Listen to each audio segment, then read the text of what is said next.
Hey everybody, Larry Lawton here. I have a Super Bowl special. And the reason it's a Super Bowl special is because it's about a story of a guy named Sean Murphy from Lynn, Massachusetts, who stole Super Bowl rings back in 2008. And he's still in prison. And I read an article about it. It reminded me so much of myself. I said, let me give you this Super Bowl special. Before I get started, please check us out on Patreon, YouTube, Discord. Check my book out, Gangster Redemption. You'll see some great stuff in there. And check all our links down below. Please do that. This is a great story. This is a guy. Now, the reason I really enjoyed this was that, first of all, the guy's my age. He's 55 now. So I'm 59. So he grew up in the 70s. He grew up just like I did. And he was a big New England Patriots fan. Used to go to the games. The guy grew up just like me. He grew up where his dad worked in an electrical company. My dad was in the union. His dad used to take him to the bars to bet at 11 years old, 12 years old. And nobody questioned him betting or when he got money or anything like that. So it really triggered a lot of my old self in this video. And I'll tell you why too, because a lot of this guy is smart. But a lot of him is dumb as well. So I don't know if that's me too, but maybe it is. But I thought I'd be straight honest and tell you about what I thought about this whole case. The case was this guy named Sean Murphy. Now, he robbed the Super Bowl rings in a place called E.A. Dion. It's a place in Attleboro, Massachusetts. And it's where they make the Super Bowl rings. Now, it also has gold in it and all that kind of stuff, so it's not a bad score. He saw on the TV Michael Strahan saying he wanted a big call. Well, you know, they call it a 10-table stunner because you could see the ring from 10 tables away in a restaurant. And so he ended up going to the public library, this guy, the public library, and planning this heist. And that just goes to show you that he's smart. He's thinking of how to research stuff in the place, where it at, you know. That's where he did his planning. His actual planning was in a library. And that's a pretty smart move, if you ask me. So anyway, that was the year that the Giants ended up beating New England 17-14. New England missed a field goal at the end. They could have tied it. It was a great comeback by Manning. I remember that game. It was 2007-2008 season. And sure enough, the Giants won that Super Bowl. The Pats, though, won already 3. And this is, you know, this is the Pats now. Would they have 6 now, I think it was. So anyway, here in June 8th of that year of 2008, Murphy and friends stalked behind the company's office workshop. Now listen. Where they make these rings is in a typical place, in an industrial place, an industrial warehouse place. And that's where most of them are. So you're not going to see anybody there on a Sunday. It's usually empty. Saturday night, Sunday, it's always going to be empty. People are home for the weekend. It's an industrial park. Most of those industrial parks have like auto body shops, paint shops, furniture shops, people doing stuff like that and working like that. That's what they usually have. And it is deserted, you know. So listen, these guys get hooked up in their jumpsuit, which makes me really understand it because, again, it's plenty of rain. They had black jumpsuits, black gloves, black booties over their shoes, a black mask with slits to cut through their eyes. That's for cameras. And carried crowbars, power saws, drills, a cell phone jam, and a large metal box with 4 antennas. Again, I just did a video you're going to see here in the very near future of my robbery tools for the trade. So I just was doing that video yesterday and I was reading stuff and somebody sent me this article about today's robbery, the Super Bowl robbery, really. And that's why I'm talking about it and releasing this special video for you. Anyway, they go on the roof of this place. Now it's empty. There's an outlet up there, and I didn't know there was outlets on roofs. I learned that in this article. And they plugged in their jammer. They made sure, again, smart. Don't jump to conclusions. What happens if it didn't work? They got on their cell phones and tried to make calls, and the signal was not going through. It was jammed. So that means that worked. That's a really smart move. And I love to see stuff like that. So they end up getting through the roof. They cut a hole in the bottom, in the roof, goes through. The guy jumps down onto a cage. Now, I don't know why these companies don't have sensor alarms inside the place. Even though you jammed it, some of these things have a battery backups. Maybe today they would. Maybe this is 2009. It's only 11 years ago, 12 years ago, 2008. So maybe 13 years ago. You still would have had it. I would have had it. I mean, I got out in 2007. I talked about that kind of stuff. Anyway, they get down there. They find gold rings, gold necklaces, gold plates, boxes of gold beads, drawers full of melted down gold. And they brought with them a 24-foot box truck. Well, that's what I used to use in any kind of other robberies, would be a rider-renter truck, the 23-foot rider-renter trucks. But anyway, when they got in there, they couldn't get the safe open, so they took it out. And they loaded up the box truck, and they had more than $2 million of gold jewelry and more than 2 dozen Super Bowl rings. I'm going to get into this in a minute here with cash and gold. And if this was a diamond place, you'd have a lot of diamonds there. Gold's heavy. But $2 million score, who's sniffing at that? No matter what it is, it's a great score. So this guy is from Lynn, Massachusetts, and in the 70s, they go, Lynn, the city of sin. That was what they're talking about, how the people known the city. Boston, in that Massachusetts area, was known as a lot of burglars, a lot of criminals, strong-arm robberies, armored car robbers. We knew about that back in my day. Lynn, Mass is known for that, or Massachusetts was known at. So they used to open up, pry open up pharmacies back in those days, get into pharmacies and steal the painkillers and sell the painkillers. Now, this guy Murphy, again, what I'm going to respect about him, he didn't do drugs. He smoked a lot of weed. He was a big weed guy.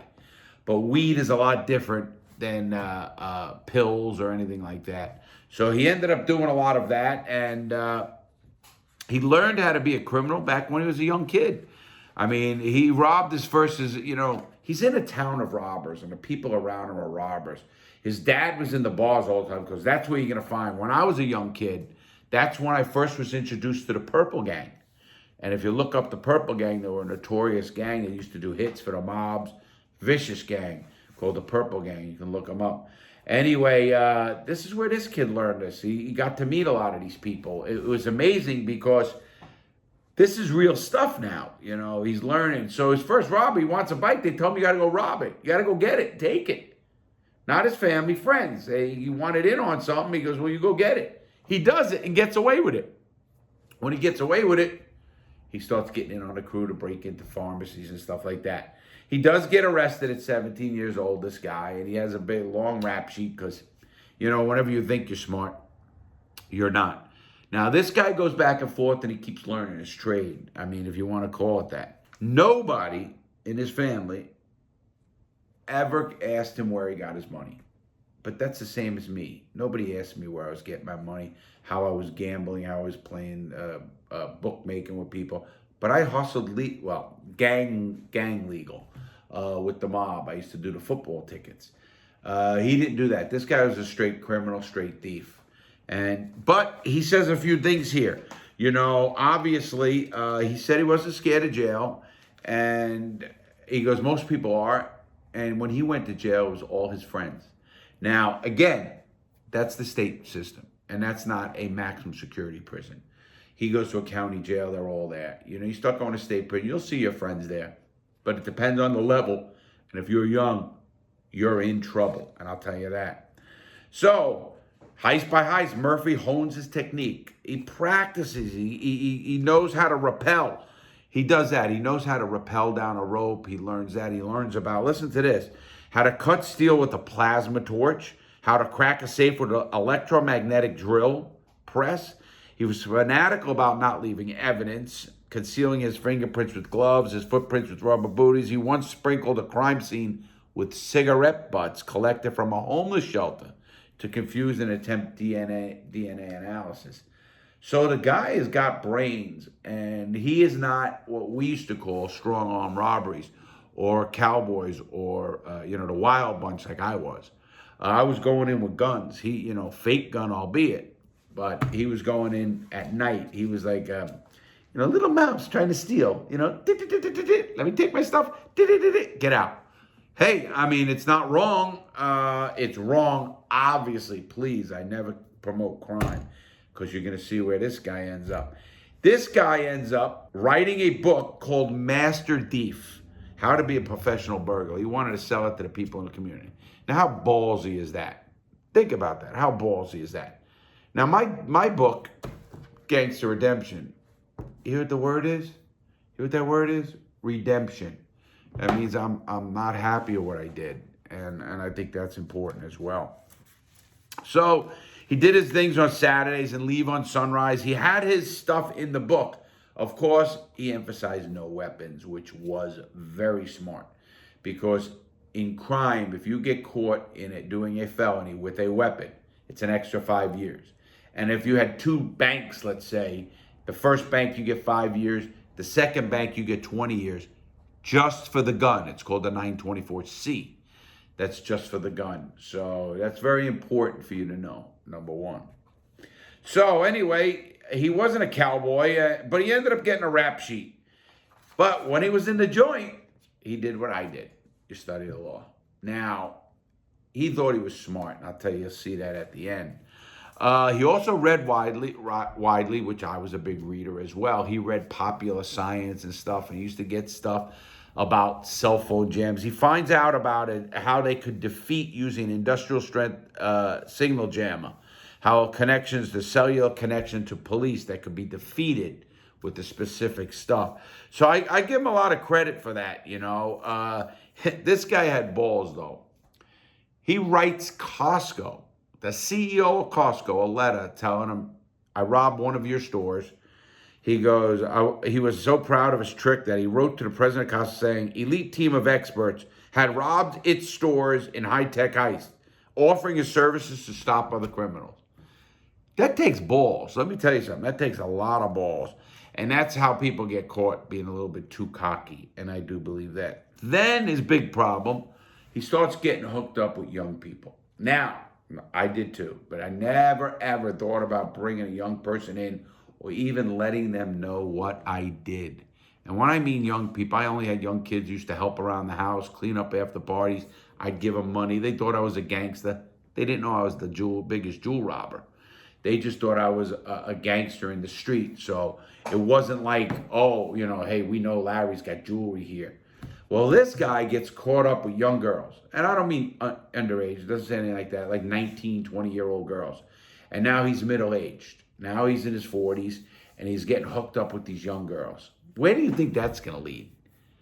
Fucking, first of all, any young 20-year-old that wants these old 40 guys, it's not something right there. Yes, but he's showering them with money. He's showering them with drugs. Most of them are drug addicts, and that's a big problem. So he hooks up with a girl, and her name is Ricky Lee Brown. And that's his main girl, and that's in 2003. So then he also hooks up this guy with a girl named Jay. Now, they're not giving her name out, Brown at the time was 19. That's Brown, and he was 42 at the time. And they used to go out to dinners and rock concerts and kid rock concerts. And they used to go trips, movies, vacations to the Bahamas, Hawaii. Of course, the guy's got money. And he's got young girls around him. And I'm sure they're blowing them and doing everything the fuck they have, for drugs and money and this lifestyle. Now, Brown eventually moved in with Murphy, but she said she called her the queen of the castle. He's showering her with bullshit. She's a young kid. And that didn't make sense. But in August 2007, so they've been together 4 years now, he comes home. One came home from rehab with a 21-year-old friend. Her name was Jay. Now, they're not giving Jay's name out in the article I read. And you can read the article in the link below. It's a really good article.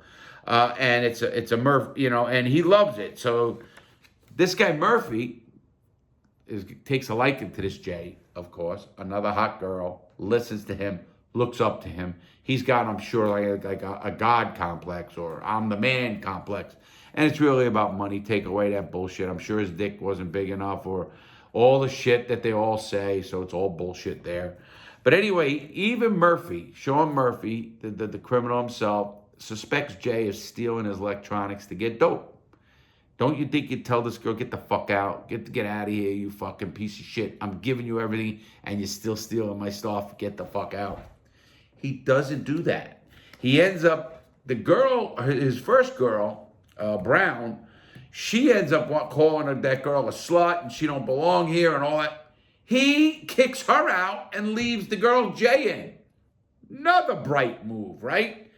And he, kicked this bitch slut out. Instead, he told Brown to move out, though we kept seeing each other. Think about that. Now, here it is, 2007, right before the robbery, and Murph needs money. And I knew how that goes. When my safe got down to a certain level, I would need money, and I would get it. I would go think about my robbery. Well, he had a big $1.8 million pill score, but he was screwed over by partners and double-crossed by accomplices in a big run. And so his other robberies were foiled with his tools being spotted ahead of time. Now, to me, that's bad planning. When the tools are being spotted beforehand, how are they being spotted? Why are they being spotted? When you plan a robbery, you got to plan it from the beginning. And I mean the beginning is right now, meaning in your house, where you're going. When you case the place, you should be illegal, can't know nothing, you're a regular guy. You might not do it because if they took your plate, your license, and they knew they stopped you and you fit a description. But you can't make mistakes like that. And that's a pretty big mistake in my mind. Well, anyway, he hears about the ring at EA Dion. And the revenue, he's figuring is about $10 million a year in there, what he looks up. Not $10 million a year. Dion does about $10 million a year, which is okay. It's not a big nut. It's almost $1 million a month. But it's not big for, jewelry stealing and stuff of that nature. But anyway, they figured there's going to be a good score in the Super Bowl rings because he sees it on TV. So, listen, he does the robbery and gets away with it. Does the roof. I told you in the beginning, they go in, they get the rings, they get the safe. They get about $2 million worth of gold and the rings and everything else. And here's a big fuck up and something I never did. He says, he gives the girl Jay, got the booty prize. And they call it booby prize, not booty. Booby. Look what I'm thinking. Booby prize. A different ring intended for Radio Shack employees with the store's logo on it. That's the ring he gives her.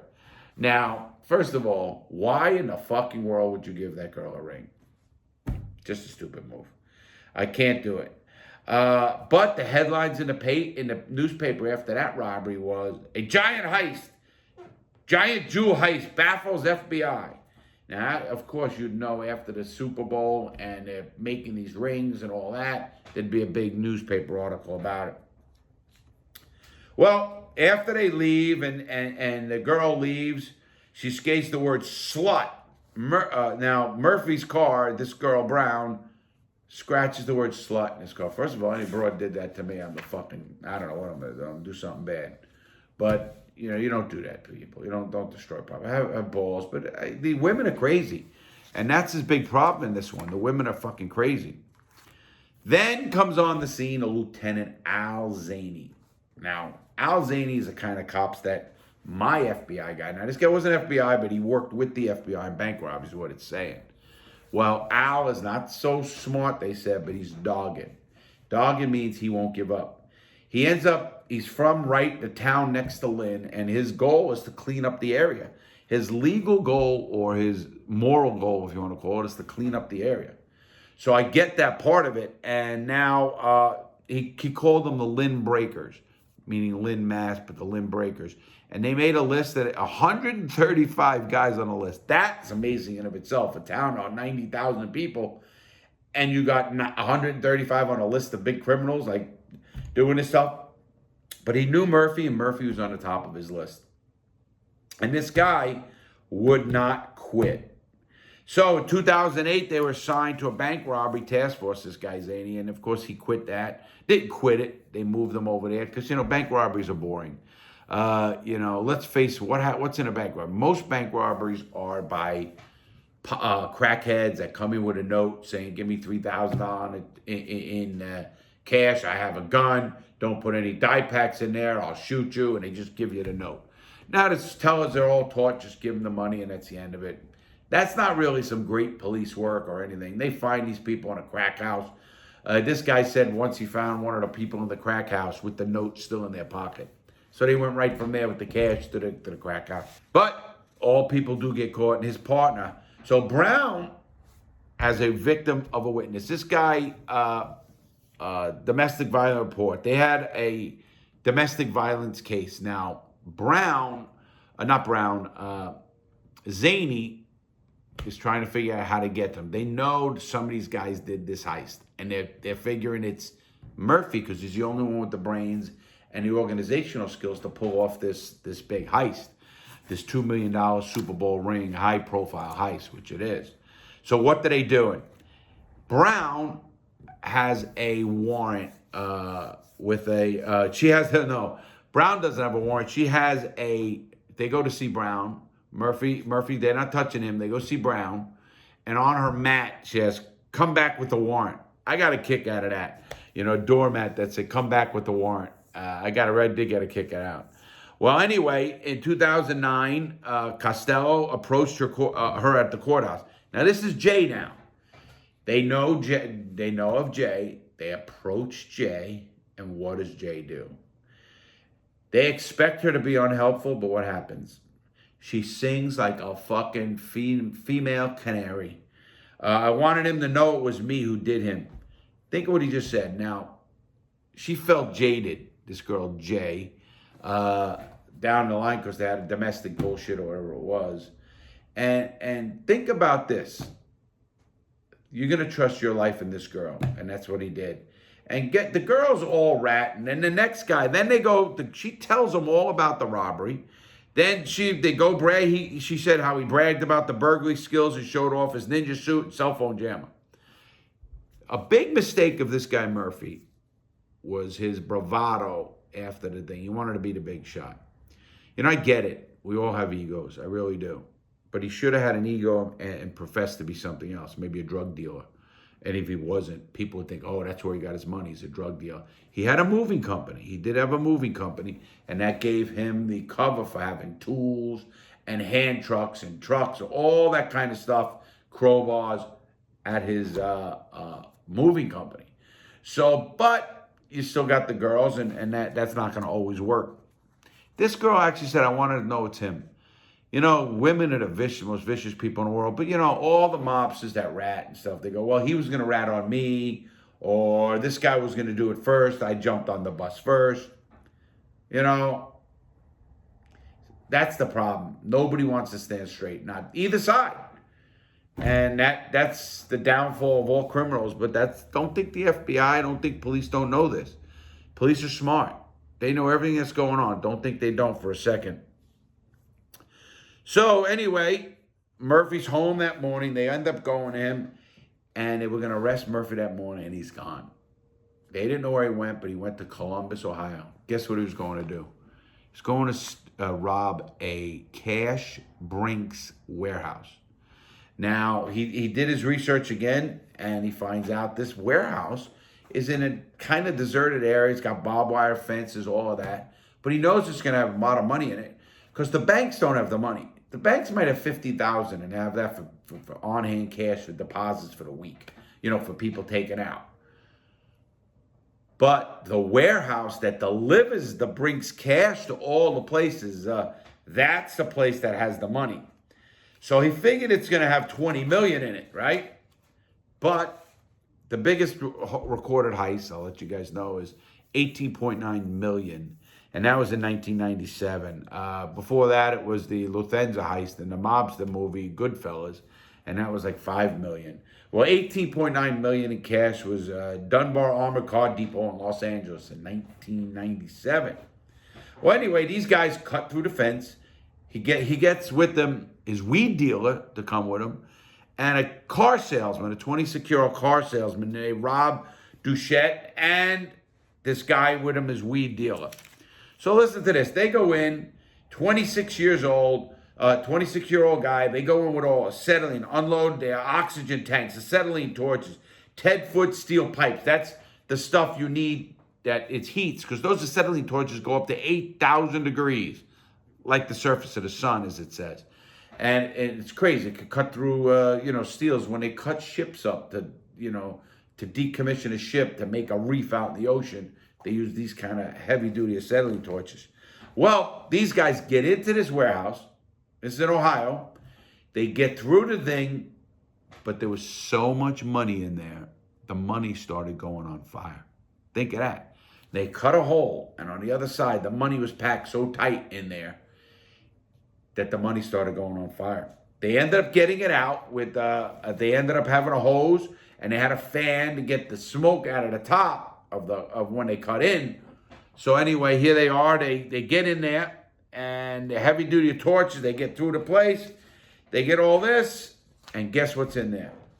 There was $54 million in cash, $12 million going to the Federal Reserve, $27 million to ATMs, with a total of $93 million. Well, this money went on fire. They couldn't get it. They cut a hole too small to begin with, and he had to sneak through the hole, and he even scratched his nose, they said. But, a problem with this case here is they said he ended up having a mask on his face. Why didn't a mask? Because he got in there, and then he felt lightheaded, and he had to come out because he didn't want to die in the safe. But why didn't that mask work? You didn't check your mask? That's another pretty good mistake. But they ended up getting away. Listen, there's 5 tons of coins. Why would you get 10,000 pounds of coins worth $396,000? But they did get about $1 million in cash total out of that robbery. And they stopped in a hotel back at Douche's house. And Lynn, they dumped out the money and started counting $1 million in cash. But most of the cash they got, it was smelled so bad, it was messed up so bad, they tried Febreze. They tried to put it in a washing machine, but it only knotted up like stuff. So that wasn't too good. And at that time, right after that, at his house, they catch 19 agents surround Murphy's house. They get him. Now, when they get him, he shuts them out, but he was going to make a deal. So he said, and they were going to want what's they call it, him to say how he did it so they could help prevent robberies, which is a smart move. Do that. Please do that. So anyway, because we want to help people. But anyway, he doesn't take the deal, right? They offered him 10 years. He goes, no, he wants less. He doesn't take the deal. Now, they can't use his confession. They can't use it.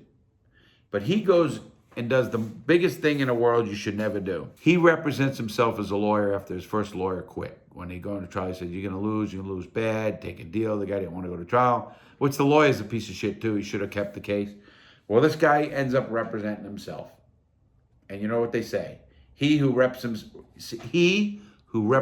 himself has a fool for a client. Think of that. And it's so true. So anyway, he goes to trial, and guess what? He's convicted. Judge originally sentences him to 20 years. On appeal, it goes down to 13 years. So he does get down to 13 years, and he's still in jail to this day. And as he says, I got caught because he gave a fucking 20-year-old girl a Super Bowl ring. Wasn't even a real Super Bowl ring. So again, the moral of the story is, don't trust people like that. You know my big saying here. The guy, in his case, the 26-year-old car salesman, Rob Duchette, he tells and testifies. His weed dealer testifies against him. So the guys, all these people testifying against him. And, that's the biggest sign in the world. These people are going to flip, and they knew too much. He's now 55 years old, this guy, right? And he's going to get out of prison soon, 3-4 years. He says he's reformed and all that, and I hope he is. But you know what he's doing in prison? He's suing things. He's suing the prison. Now, that made me laugh because I did that. And I didn't sue them for money, though. I sued them for the right reasons. I sued them to overturn bad regulations or get better food in the prison. I didn't sue them for money in my pocket. He sued him, and he says he won about 10 grand in settlements, and even a $750 in a dispute over a bad batch of salami. So I can tell you one thing he is to the prison system: a fucking headache, and every warden knows that. I don't know how they're treating him. Who knows? But only time will tell when he gets out. But I thought I had to tell that story because of the Super Bowl rings and the robbery. Enjoy it. Enjoy the Super Bowl coming up here. I don't know. Who are you rooting for? One part of me wants Brady to win to show, hey, I can leave one place and go to another and win. It's more about the quarterback, which we all know it is. And the other part is Mahomes, this young 23, 24-year-old guy who is the future, and he's an amazing quarterback. No matter what happens, that guy's the future. But it would be like the torch transferring over to this kid. So I'm just hoping for a good Super Bowl. I hope you are too. Have a great day, everybody, man. I hope you enjoyed this. Stay strong, stay safe. Remember, make good choices. Crime doesn't pay. Have a great day, everybody.